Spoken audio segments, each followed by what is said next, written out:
In this interview, I'm sitting down with fashion, beauty, and advertising photographer, Mr. Wayne Johns.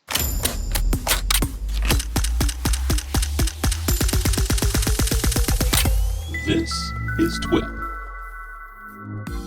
Hey folks, welcome back to another episode of This Week in Photo. I'm your host, Frederick Van Johnson. I'm sitting down with Mr. Wayne Johns to talk about the past, the present, and the future. We're going to talk about how he got to where he is today, what he's shooting today, and where he may be going with his photography in the future. Mr. Wayne Johns, welcome to This Week in Photo. How's it going?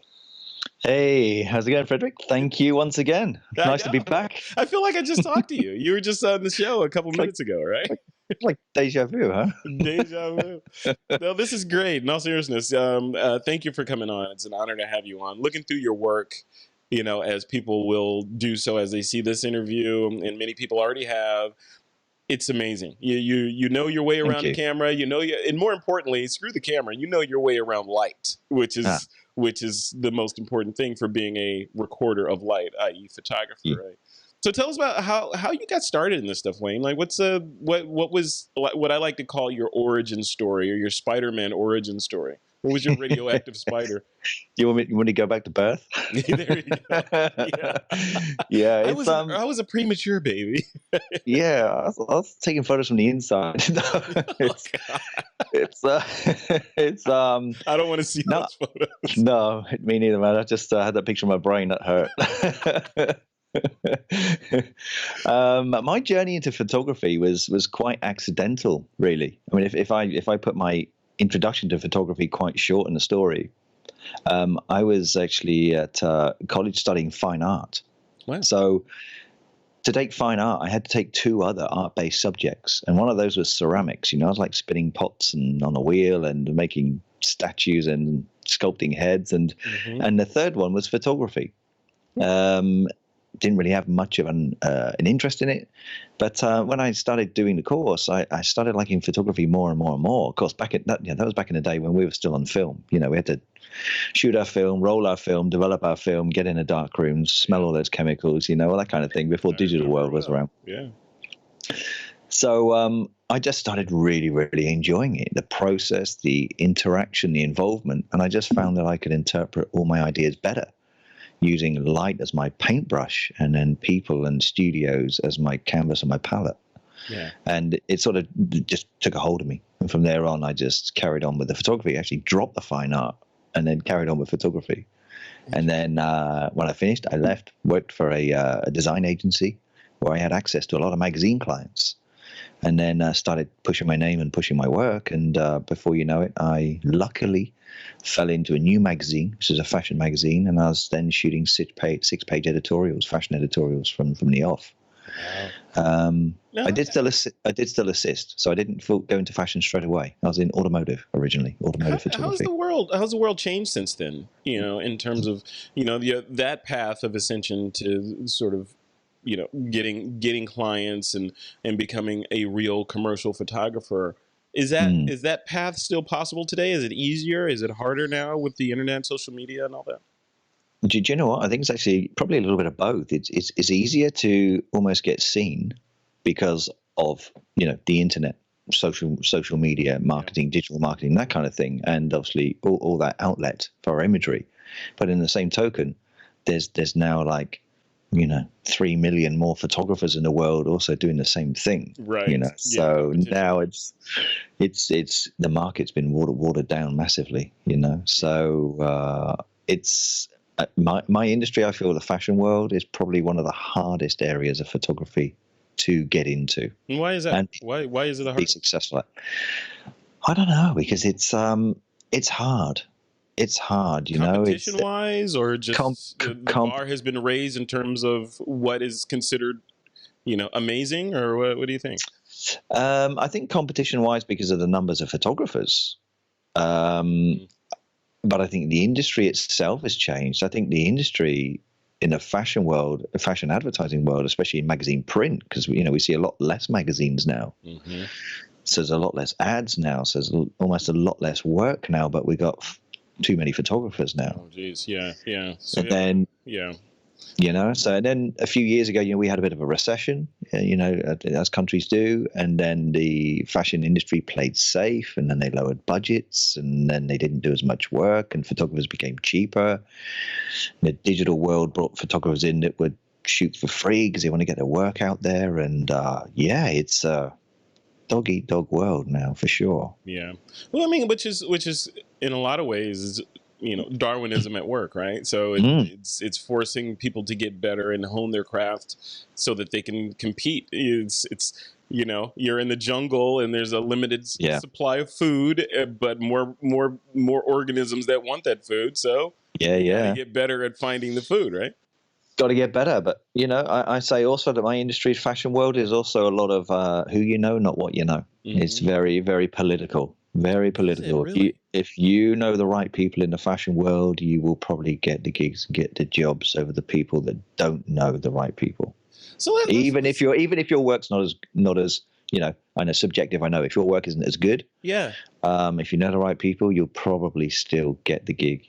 I want to explore that a little bit because we talk about on the show a lot. We talk about the whole idea of the impact of the social internet sort of economy or the follower economy, where in the old days it was like, oh, he's a great photographer, of course this guy is better than that guy, so this guy gets the work. Today that equation has changed a little bit, where it's this guy is good, that guy is mediocre, but that guy has 1 million followers, therefore he's going to get the work over this guy. Yeah. And now you're overlaying it and saying not only is that the case, but there's also the political and the bro economy in there as well. If you know the right people and your work kind of sucks, you can still get the job, right? Yeah, exactly. I mean, it's always been political, even from the film days. Even when there were less photographers in the world. When digital photography wasn't so easy to get into. So, but now social media has definitely made that harder, and this influencer direction that a lot of businesses are going, it's good in one way, but there's a lot of false influencer accounts out there that are just milking money for no reason. I mean, there's definitely fraudulent influencers out there for sure. You can go to. I saw this thing on television, which of course means it's true. But I saw this thing. I saw this thing on television that they were talking about vending machines in Moscow that you could go and buy followers from on Instagram and really? Twitter. Yeah, you literally go in there and pop a bunch of rubles in a machine and put your account in there somehow, and suddenly you get a bunch of followers. They're fake, crazy. but you can do it. And the argument is you could theoretically go do that, build a mediocre site, put your website up, build your accounts, then go buy a bunch of followers and then, hey, look, brand X, I have 25,000, 50,000 followers, pay me X thousands of dollars for the job, when in reality this person just started shooting yesterday, right? Yeah. There's a lot of it, and you see, and it's saddening in a way, because you see a lot of model agencies also do it now. I know some of these model agencies over here in the UK, and no doubt it's the same over in the US and other countries as well. But if you're a model looking to get taken on by an agency, there are some agencies now won't even entertain, no matter how good you look as a fashion model or an editorial model. Then they won't even entertain taking you on unless you've got like 20,000 followers on Instagram. Wow. So if you haven't got 20,000 followers, you're not even going to come in the door. Yeah. Now, that's a bit silly. That's in my eyes. But then life finds a way, right? So if the price of entrance is 20,000 followers, then go buy 20,000 followers. Well, yeah, true. Yeah, you're back to that vending machine again, job, huh? Right? Back to that vending machine. Yeah, just go. It's a plane ticket to Moscow, man. Right? I'll have a Pepsi and 20,000 followers, please. Yeah, so it's crazy like that. It's crazy like that. So I think that market is. Yes, it has its valid points in business and industry, but I think on the flip side of it, some of it's just really stupid, man. It's just, I think the world's lost its common sense a little bit, but that's my personal opinion. Yeah. Well, let's switch gears a little bit. I want to talk about, so we talked about the past a little bit. I want to talk about the present. And when you were on episode 538 of This Week in Photo, which was all about Fuji, right? So we were talking about the Yes. Fuji brand and the mystery of Fuji's look and all that stuff, and Yes. the irrational exuberance of Fuji fans in some ways, and how they just love the brand and love the cameras and all that stuff. So I want to talk about that a little bit. You're a Fuji ambassador. So Yes. for the folks that are watching this, I don't want to redo the show that we did before, but give us some insight into why you're a Fuji ambassador versus being a Nikon or a Canon or Olympus, Panasonic, etc. What made Fuji the company that you're like, you know what, I'm gonna tie my line to that ship? Yeah, well, it's funny because it's not like I mean, a lot of people think you can just approach a company and go, "Hey, I want to be your ambassador," but there's a lot of gear hungry people out there that just want to go in there for the gear, and not for the actual purpose of loving the tools. You can't become a Fujifilm ambassador unless you're actually a Fujifilm user. So you have to invest in equipment. We don't get equipment for free, no matter what people say or what people think. We still have to buy our own equipment. Wow. Okay, so gone are the days where you get the free kit. That shows Fujifilm you're serious about using their kit because you're a user already. It is your tools. So I was a Canon shooter for over 23 years. I've been in this industry over 25 years. So I was a Canon shooter even from film right up through to digital for over 23 years. And then as we mentioned previously in This Week in Photo, I started introducing the XT1 series into my back end of my commercial shoots because I heard good things about it. And of course, Fujifilm got a long history of good lens making, good color theory, from the film days, and all that technology just to support them. And I started getting some really nice results, and I started dropping it in more and more and more. And in the end, I started then just using purely the Fujifilm X-T1 at the time and not using my Canons. My clients were none the wiser. Yeah. So I fell in love with the whole form factor, size, weight, or reduced size and weight, cost. There's a massive thing, lots more money back in my pocket. Yeah. And then Fujifilm spotted my work. And I think at the time, because, the X series is only about 6 years old. Even now, it's only about 6 years old, so that's how far they've come. But for them to see their sort of second generation, because X Pro 1 was the first one in that line, apart from the X100, the interchangeable lens, to see somebody using a 16 megapixel X-Trans 1 sensor in a commercial world, in a commercial environment, as their main commercial tool, grabbed their attention. Yeah. So then they're like, hey, here's a fashion beauty photographer. He's shooting on a Fuji X-T1 as his main camera. And then I got the invite to become an ambassador. Yeah, it's interesting. I had a conversation with Brian Smith a couple of years ago. He's a Sony, I forget what the Sony equivalent to the ambassador is, but he's one of those guys, right? And, okay. And he, it was around we had a similar conversation about DSLRs and moving to the Sony A7 series, which is a smaller mirrorless camera. Obviously. Mirrorless, yeah. And one of the questions I threw at him that I want to pose to you is, when he's, a lot of his work is commercial as well. He's got clients around him, and they're looking at shots as they're happening and asking for things from the model, which I'm sure that you're more than familiar with.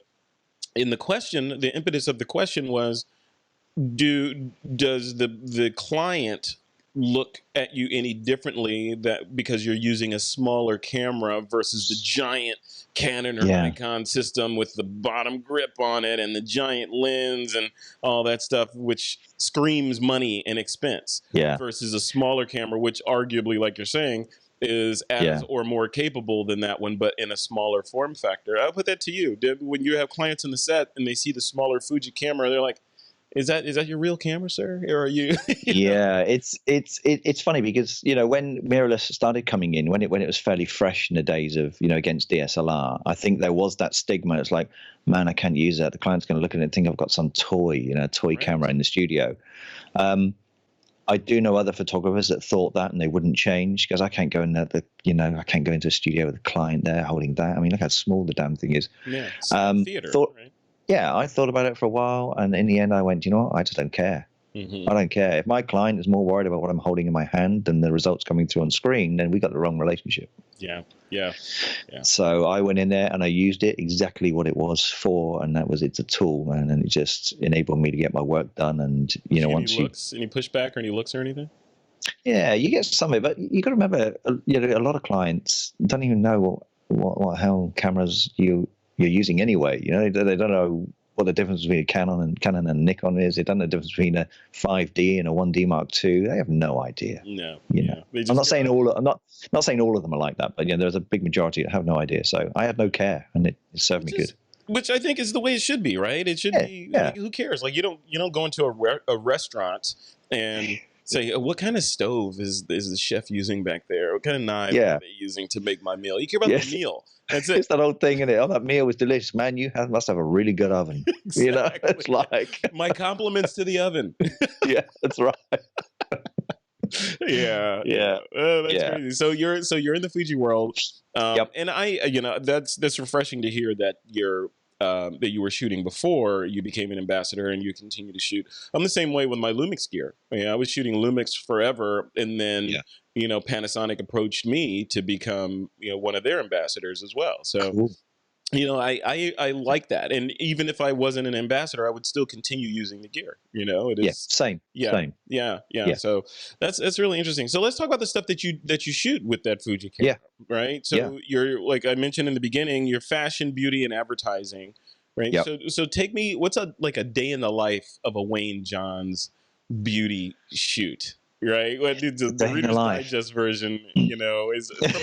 I'm assuming that the shoot starts the night before, right, with preparation and getting and thinking about what you're going to do and all that. What does it look like? The night before for a commercial shoot, man, you've had like meetings 3 weeks before, 4 weeks before, 5 weeks before, 6 weeks before. It's a lot of like if you're doing a beauty campaign, it's going to be a global campaign. That's a lot of preparation. You've got to remember, when it comes to campaigns, these people are planning 3-6 months in advance of launch. Wow. Because the product is going to come out in 3 months' time or 6 months' time, because it's going to be new trending.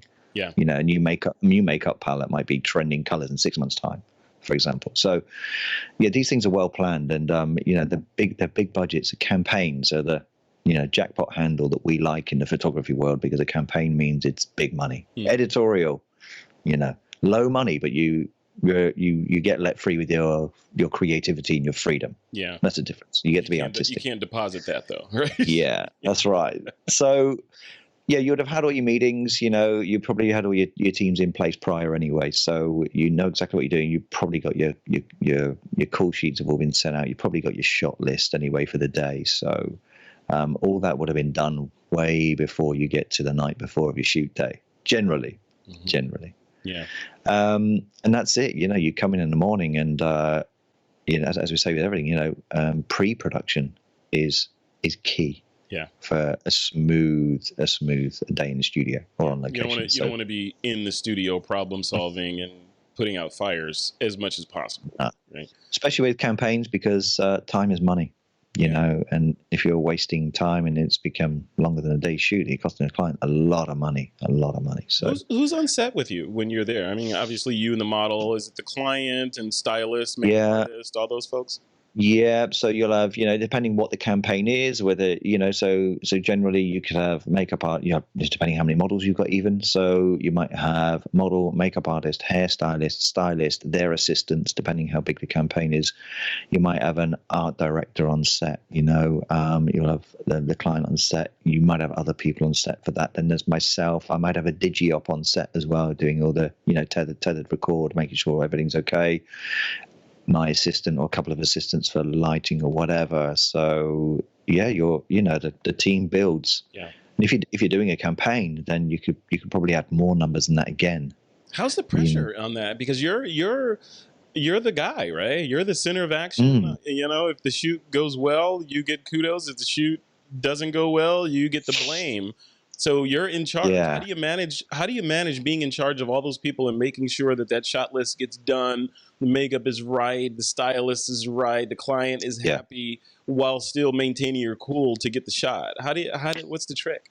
I think when you're working through that, when you become an experienced photographer, you're looking at all your scene and your set and the model and the light, and you're looking at the makeup, if just before I'm about to start hitting the shutter button on the camera, I've already almost scanned my model top down, or however far down it's going to be for the shot, to see if there is anything obvious sticking out that shouldn't be sticking out, hair or makeup wrong, or there's a smudge. You've always got to do that visual pre-check before you start shooting. Yeah.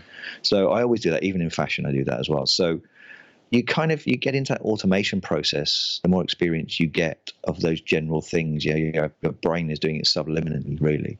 Yeah. But I think one of the key things is to obviously remain professional and courteous of time, and see throughout your shot list if there's anything in there that may affect your time within your daily schedule. I have one shooter go, to the art director, this seems to be a bit more tricky, so I think we're going to need a bit more time on this than you've got on the schedule, because I can already see this is going to pop up on that. Yeah. So that comes with experience.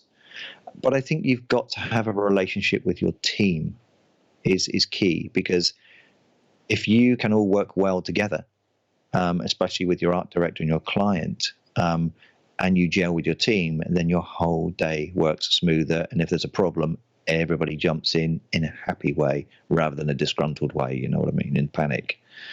So relationship building is absolutely key. As I say, a lot of business success is built on your relationship with the client rather than your work with the client. Yeah. We'll talk a little bit about the team. Like, is the team, is this a team that you've assembled over the years, and you kind of, like the Avengers, just bring them into action whenever you need them? Yeah.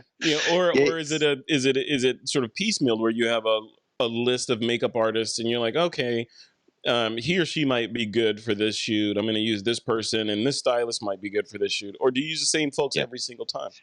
No, it is very mixed, and I do have lists of teams, and I have teams that I know are really good at certain eye work or certain skin work, and I have hairstylists that are good at certain hair looks, or so you do have teams that suit different looks. I know they can all do it, but you have your comfort go-tos. But on the flip side, your client might insist on using their selection of their team, so that means it's a new team for me to work with. So you've got to gel. Yeah. And, going back to the Instagram thing, the followers, we had one client once just insisted that we use the makeup artist that the hairstylist recommended, because she knew her from another shoot. And she had 40,000 followers on Instagram. But when you ask her, have you seen her book or her portfolio?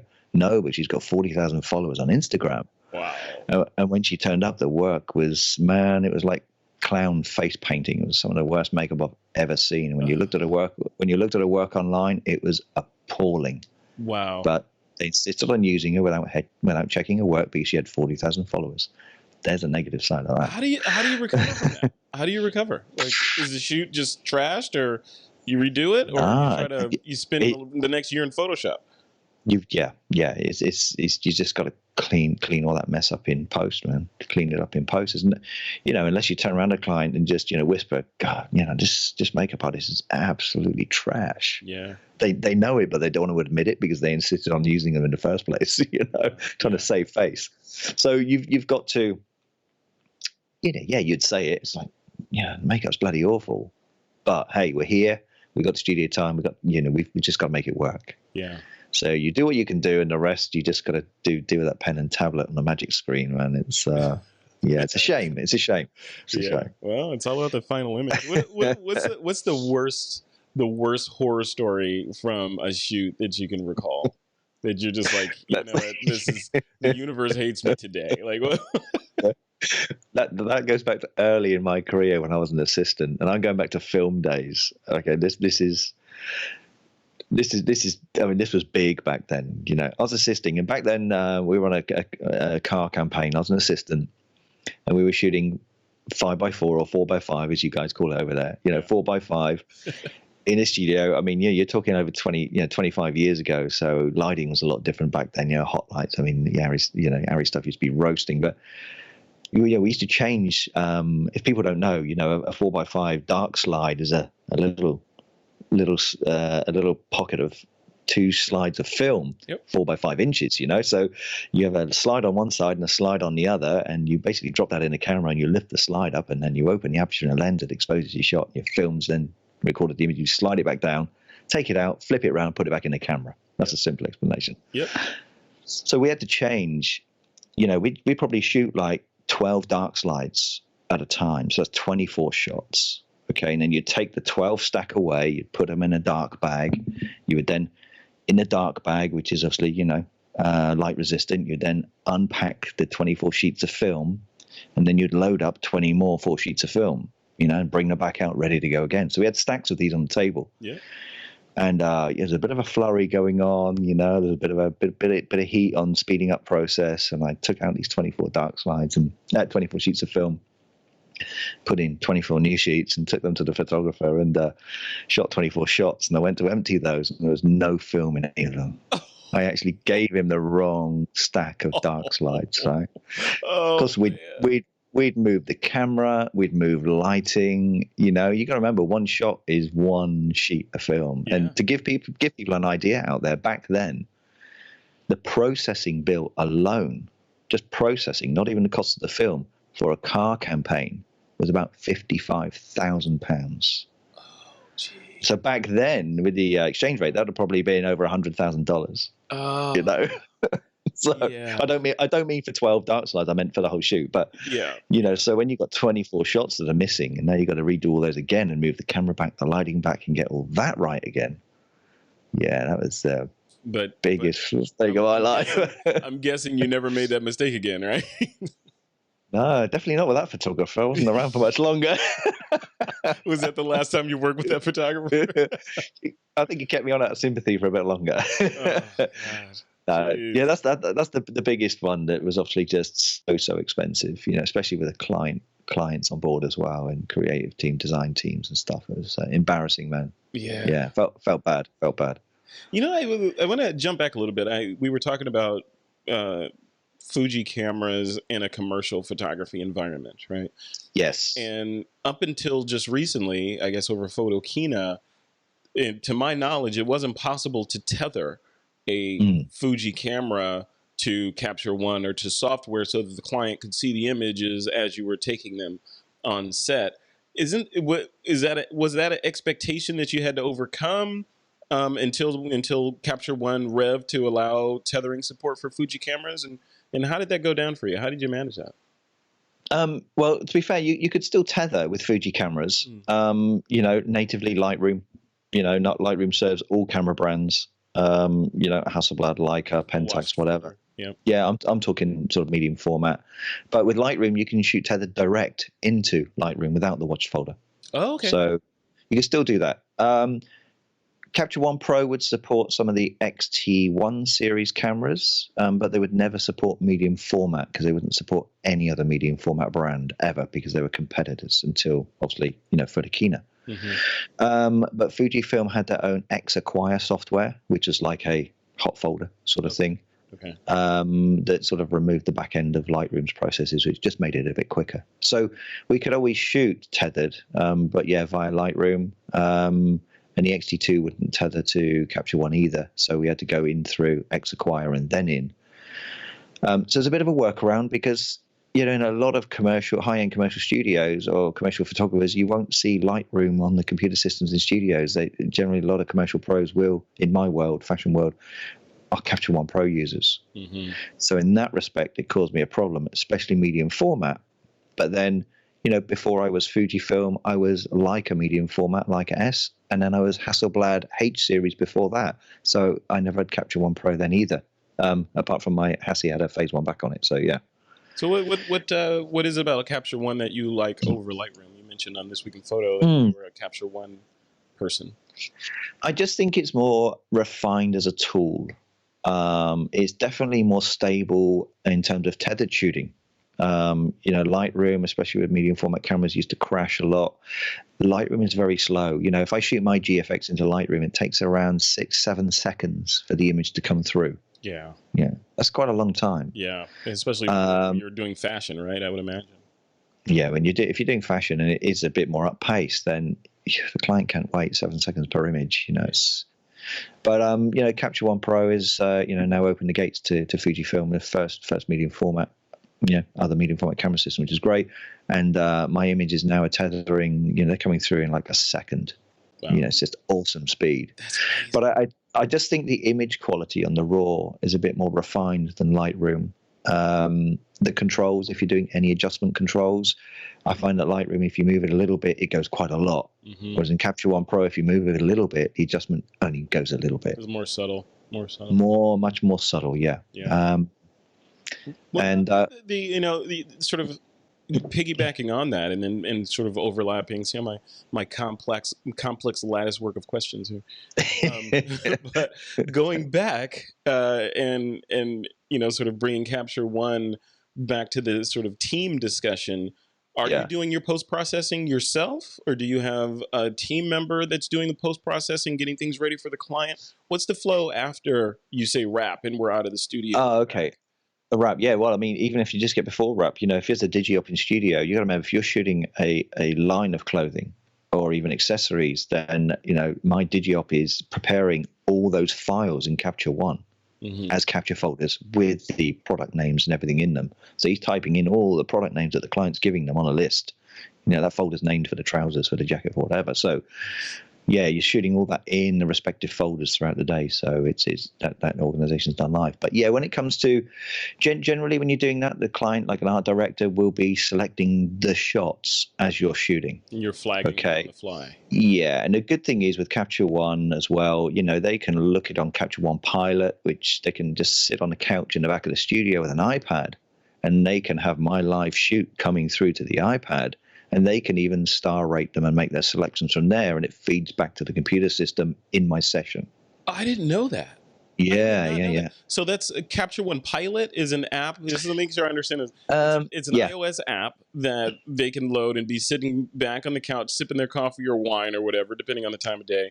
And as you're shooting live, they're getting those shots wirelessly on that iPad, and they can star rate or flag or whatever. Yeah, without even talking to you or talking to the digi app, they can just do that on the fly, and it's updating the Capture One library real time.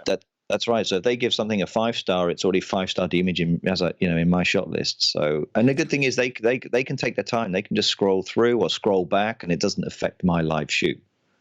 So they've already made their selections, so that's good. And not only that, it means they're not crowding around my screens. There's nothing worse than a client crowding around your computer screen or the digi-op screen, Oh, that's good. And then sequester the client away. Yeah. And then the digi-op's checking, he's got like a double screen up, and he's got, a magnified view for checking sharpness and focus, while he's got the main screen on for checking full image to make sure the light and the contrast and everything is good. Yeah. And he's within shouting distance of you, obviously, and you're communicating back and forth with him, and he's like, hey, that shot was slightly out of focus. You might want to redo that kind of thing. Yeah, exactly. And and if the model's moving and they've jumped too far towards the light, and you've got a certain flow going on with your shoot that you don't want to stop, even though that if they move one step towards the light, then they're almost moving nearly a stop overexposed, per se. One step stop rule, as we call it. So because the flow is going, you might have some of those dead shots because you don't want to interrupt the flow.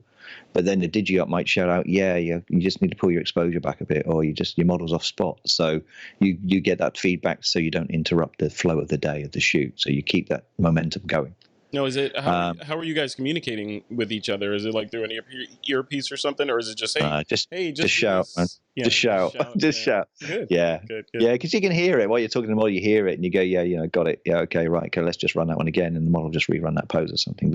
And then once the images are selected, going back to your original question, they will then pick the image going forward for the campaign or images, and then sometimes touch them. Sometimes they retouch them because they've got their specific look, and they've already got their retouch house that knows what their specific look is in terms of color grading, how they like the final image to be, and what adjustments to the model they have done. So it can be either or a bit of both. Got it. Interesting. Yeah. Now, what about final delivery? It's all done, and is it like in the wedding photography world, it's a passworded gallery that people can download their images from, or is it more brute force where here's a link to a folder to download all the images, or how does that? Yeah, well, generally when you do beauty campaigns and that, you've not got a lot of images, not a lot of final images. So, generally they've already looked at them, and this is how complex it can be. Give you an example. So, say for example, I'm doing the shoot. I'm shooting tethered into my Mac. That Mac is then donkeyed up to another Mac. That Mac is then turning them into contact sheets. That Mac's then connected to a printer that's printing out the contact sheets. That Mac's connected to another Mac, and they're cataloging. And while they've been printed out on the printer, the art director is then looking at the prints, selecting them, cutting them out, physically putting them in a physical paste book. Wow. So, and that's all happening real time. That's happening real time. So they've already cut the images out and put them in the mock-up of the magazine, the physical mock-up they've got with them. They've already put those references in there. So they've been shot, passed, printed on a contact sheet. The art director chose them, circled them, cut them out. That's then gone to backup on another system. Then that goes to the art director then who's making the physical paste up book, and then they're cutting those out, putting them in the page layouts with the image numbers and selections. It's not always like that, but that's how complex the process can be. It sounds complex, but it sounds wonderful, because it sounds like after the thing is over, there's not a whole lot of stuff left to do, right? It's not like, right. Okay, we have another 3 weeks of like using wedding photography as an analogy. It's not another week of building the album and communicating and the client making selects or picking the wrong thing and then retouching and all that stuff. You've basically gang loaded that to the beginning of the process. What happens later? So what is left to be done? Billing? Like what's left? Well, you're still going to retouch. It still needs to be retouched, because you're only, the images through that process are only the ones you've actually shot. So what they're putting out, obviously the JPEGs, you still got the RAWs backed up in the respective file names and the file folders, the product names. It's some names are like this long, on folder names. It's ridiculous. I bet. Yeah. If your shoot is not like that process, then you shoot your shots. The client has a good day. They have a look through at the end of the day. They'll make their selections, and then you'll give them, output them as like either give them the RAWs. I know people say, "Oh, never give the RAWs," but the commercial world's different. They're making their selections. It's already in your billing, so you're not handing the RAW to keep the copyright of. You're handing the RAW to edit. Yeah. Or we just output them as a 16-bit TIFF for retouch. And they have a 16-bit, either a TIFF file or a PSD file. Wow, so much to learn. It's fantastic. Thanks for sharing all that. No way, man. That's my pleasure. And then if you're sending those to a client, you just use something like WeTransfer. That's all I use. And that's it. Yeah, just send them. Yeah. And that's like how many images typically? I know it depends, but like half a dozen images they get. Yeah, it really depends. Yeah, half a dozen. You might get some things where they're like something in one shot, something in another, but we couldn't get it in one shot. So, it comes to that magic world of advertising where they'll take that one thing from that one image and blend it with that other image to get the shot they wanted that you couldn't get. Yeah, for the end result. Wow. Well, so we talked a little bit about the past. We talked about the present. Now let's jump into the future, right? So you've got, as we talked about on episode 538 of This Week in Photo, you're launching a podcast that's coming up. I've checked out your YouTube channel. There's a grid of videos up there. So more to come. With more to come. So you've got the YouTube channel going on. What else? Give us the glimpse into what your let's say your 2019 looks like. Crazy busy with lots of interviews and lots of personal projects and lots of personal direction and less commercial fashion and beauty and advertising for commercial clients. Yeah, really? Bring it back to Really? You want to do more of what I'm doing? You want to do what? And I want to do more of what you're doing. Come on. You're not the first to say that, man. I've been in this over 25 years. I see how tough it is out there, and I see how cheap it has become out there as well, and tougher. So, as we say, the world develops, the industry develops, social media develops, and everything else. And I do a lot of live fashion shoot demos. And workshops for Fujifilm and Ari, because I'm an Ari ambassador as well. So I do a lot of those, and I enjoy that tuitional side of things. I enjoy sharing my knowledge over my years in lighting techniques, because I'm renowned for, I say renowned for, but people always tend to write, "Oh, I'm John's master of lighting techniques." It's like, I just learned light, I'm not a master. Yeah. but I enjoy working with groups of people that want to learn this stuff, no matter how simple or complex the setups may be, whether it be camera technology, understanding, the craft itself of photography and getting to know your camera systems, or understanding photography itself. Sure. And then the lighting side, and giving people simple ways to do what people think are complex situations. Yeah. So I really enjoy that. So I want to do more of that. It's nice. It's really nice. That's cool. And And that's a fantastic evolution, right? Or transition, because you and I both know photography is one of the most popular, fastest growing professions and hobbies in the world. Like as we talked about at the beginning of the interview, there's this influx of people and talent that's coming in, and cameras are getting better and better, phones are getting better and better, and I would imagine things are getting diluted across the board. So yeah.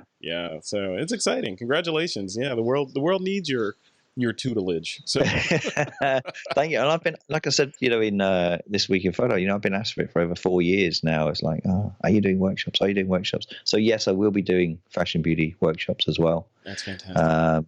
They will be coming, as well as the podcasts. Obviously, that's, as we said, that's with Jake Hicks, who's been on This Week in Photo as well, right? Yeah. It's we're good buddies. So we've been discussing it. We're actually I'm doing a GFX day for Fujifilm at Wex in London on the 18th, but Mr. Hicks is coming down on the 17th because we've got a little bit of recording to do. So nice. Yeah, is he bringing his gels with him? He's got to bring some gels. But it's only audio, man. It's only audio. No doubt he might have them folded up in his pocket somewhere. He's got always got a little fold-up gel that you could use on his iPhone light, right? I might just, those little director's chairs you get, the pop-up ones. I might just get one with Gel King written on it or something like that, just for Jake. I'm sitting in one right Yeah. That's it. You should totally do that, Gel King. Or are you gelling? Yeah.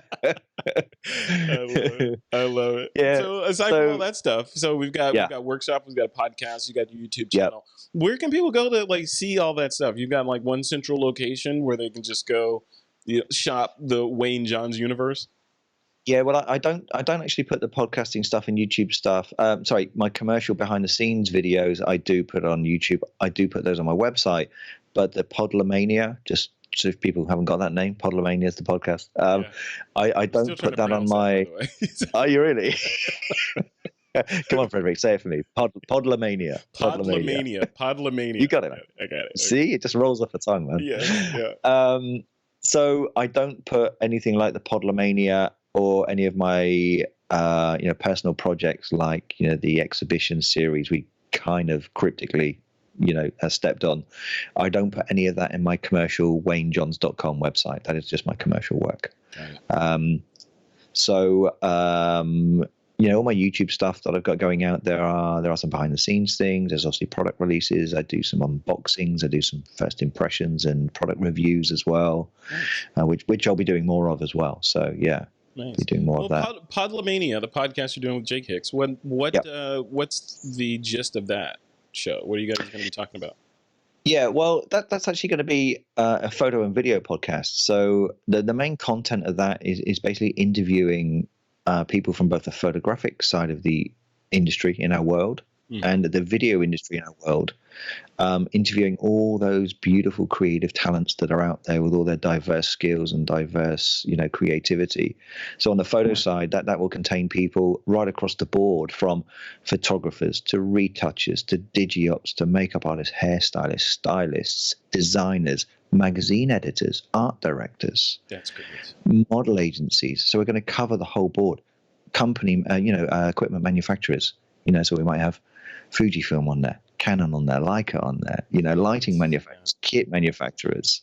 Yeah. We're covering a massive broad range there. And the same on the video side. So, there may be, DOPs, gaffers, riggers, directors, editors, color graders, colorists, you know what I mean? Sound engineers. Yep.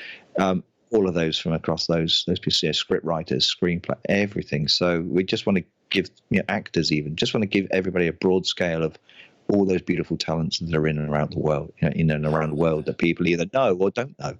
Yeah, that's You know? interesting. Yeah, I love that. I can't wait to watch that. We're launching not a similar show, but a different show from This Week in Photo as well, in probably 2 or 3 months, maybe 2 months, hopefully. But it's a show called The Creative, and Yeah. it's not doing that. It is more along the lines of broadening the scope even further. So anything creative, not just in the Cool. visual communication or visual arts field. It's more like, people that are doing pottery, Okay. chefs, anything that's creative, dance, anything that's creative. We're all kind of in this together, and there's always this sort of common thread through all of the creative sort of entities on the planet. So Yeah. so I'll be doing vignettes and short interviews with people, and the gist of it is to expose those other kinds of creative forces to people that may not have known much about that. Like, hey, I didn't know Mm. that pottery was done like that, or there's a whole world of people that that do this kind of work, or graffiti art is a deep and wide genre of art I had no Wow. idea was a thing, right? So Hell I want to dive into that and sort of expand beyond photography and video into that's cool. all things creative. We'll see how it goes. Yeah, it should be fun. That sounds amazing, man. Sounds amazing. Yeah, I'm looking forward to it. And isn't that the cool thing about this world we live in now, is we can spin up a show like that, right? Yeah, We yeah. can have an idea for a show and produce it and do it on our own with very little or any external help or influence, and get stories told that couldn't have been told before. So Yeah. It's and that's a good thing. The world has become, all this stuff and technology has become quite affordable now. yeah. The kit we're using is quite affordable now. Cameras are quite affordable now, and everything's more accessible. So it's good in one respect, but Yeah. really, really bad in the other side. Yeah. So, Yeah, that's what they used to, that's what they used to say I'm- about the internet. The internet's great because it Yeah. gives everyone a voice. The internet sucks because it gives everyone a voice. Yeah. And that's the thing. I think we change as people as well. I mean, I know for me, and this is something we didn't touch on, is that a lot of people don't know. I had about 6 to 7 years out of my career. I had a spinal injury. Oh wow. And then I was out of my career for nearly 7 years. I couldn't walk for nearly a year. It was really, really bad. And that was at the time where the digital age had just come in and was growing rapidly. And this is how much the industry can change very quickly. I was, shooting for Vogue, shooting for Marie Claire, Cosmopolitan, all the big magazine names everybody knows. And then when I finally came back to the industry after that time out, because I've still got spinal problems now. I've been to the hospital today, even to check my MRI scans and things. So when I came back, I phoned up my old clients, like Vogue, and hey, it's Wayne Johns. I'm back. I just thought I'd let you know I'm back on the scene. And yeah. Sorry, who are you? Oh wow. Wow. Career atrophy, right? Yeah, man. I just emptied my soul completely, and then I had to start from scratch all over again and find my way up the ladder from scratch, though, because it's not like your skill and memory and talent went away, right? No, but getting the clients is now harder all over again, because now the quantity of photographers has more than tripled because of the digital age. Yeah, so although the principles were the same, my work was, yeah. I'm not ashamed to say I even applied to be assistants to other photographers still in mainstream, so I could get back in mainstream. Wow. And then I look at my work going, man, why do you want to be an assistant? Man, your work's better than mine. It's right. This is why, man. Yeah. So. Well, how did you get back in? Well, what was the trick to getting back in?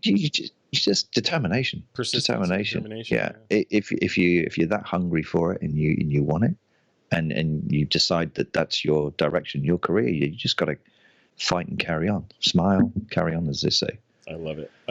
That is gotta do it. That's a perfect note to end the interview on. Any final thoughts, and also if people want to connect with you, what's a good place for them to put their web browsers at? Well, final thoughts to me is I think a simple thing is you just got to enjoy shooting, enjoy photography. Don't ever think things are easy, and don't think people in the industry are fools, because they're not. So learn your craft a little bit, learn light, definitely learn light. And learn your tools, because the more you learn them, the better you'll be. And where can people find me?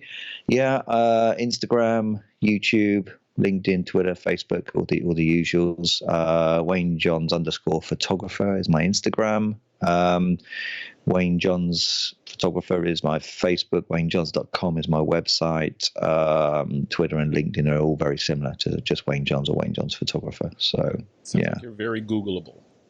Googleable, yeah, should be. Mind you, you say that if you type in Wayne Johns, you're probably going to get John Wayne come up quite a lot. Yeah, that's right. That's right. With my 6-gun and a Stetson. Hey, you should incorporate that into your logo somehow. I should really, shouldn't I? I should, yeah. Well, thank you, Wayne. I want to also officially extend the invite to have you come back on This Week in Photo as a co-host at your leisure. So thank you. That was amazing. That was a fantastic show you and Valerie did. So I appreciate that. Thank you. Appreciate the time, and it's always awesome to come back. I really, really love it. It's beautiful. Awesome. All right, Wayne Johns, take care, man. See you next time. Thank you. Thank you. Bye-bye. Bye.